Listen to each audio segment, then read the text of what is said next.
बिहार के राजनीतिक ड्रामे पर पूरे देश की नजर है और इंतजार इस बात का है कि वहां से बड़ी खबर कब आती है। नीतीश कुमार के बीजेपी के साथ हाथ मिलाने का हल्ला जोरों पर है, लेकिन औपचारिक ऐलान का सबको इंतजार है। दावा ये भी किया जा रहा है कि तेजस्वी यादव भी इस जुगत में लगे हैं कि नीतीश कुमार के बिना बहुमत के आंकड़े को कैसे जुटा सकते हैं। लेकिन अहम सवाल ये है कि बिहार विधानसभा चुनाव में करीब 1.5 साल से ज्यादा का समय है। ऐसे में इस उठापटक की क्या जरूरत थी? सियासी जानकार दावा कर रहे हैं कि बीजेपी और नीतीश का टारगेट सिर्फ बिहार विधानसभा नहीं बल्कि असली टारगेट तो लोकसभा चुनाव है। दरअसल लोकसभा चुनाव में मुश्किल से 2 से 3 महीने का समय बचा है।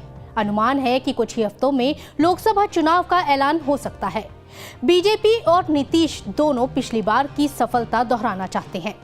साल 2019 के चुनाव में दोनों पार्टियां और लोजपा साथ थी और बिहार में धमाकेदार सफलता हासिल की थी।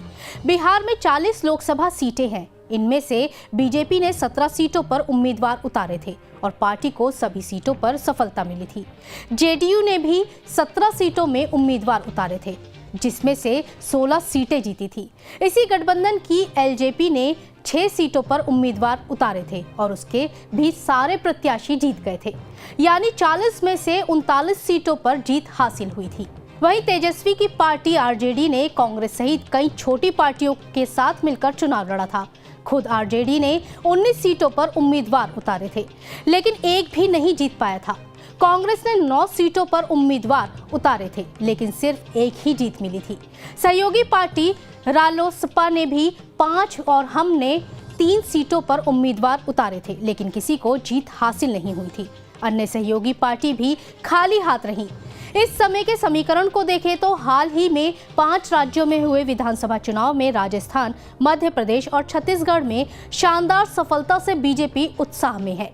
वहीं राम मंदिर में प्राण प्रतिष्ठा के बाद माना जा रहा है कि बीजेपी का प्रभाव बढ़ने वाला है। सियासी जानकारों का मानना है कि हालातों में बीजेपी से टक्कर लेने के बजाय हाथ मिलाने में नीतीश कुमार को ज्यादा फायदा नजर आ रहा होगा। वहीं नीतीश कुमार बिहार का बड़ा चेहरा है। तेजस्वी और नीतीश के साथ रहने से बिहार में बीजेपी को उतनी सीटें हासिल करना मुश्किल होगा जितनी पिछली बार हासिल हुई थी।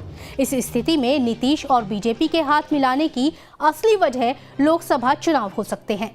हालांकि अभी तक नीतीश के बीजेपी के साथ जाने का औपचारिक ऐलान नहीं हुआ है और जब तक कोई भी घोषणा नहीं हो जाती, बिहार में कयासबाजी का दौर जारी रहेगा। ये खबर लिखी है हमारे साथी अपूर्व श्रीवास्तव ने। आपकी इस खबर के बारे में क्या राय है, हमें कमेंट सेक्शन में जरूर बताइएगा। देश और दुनिया की तमाम खबरों को जानने के लिए बने रहें न्यूज़ नेशन के साथ। नमस्ते।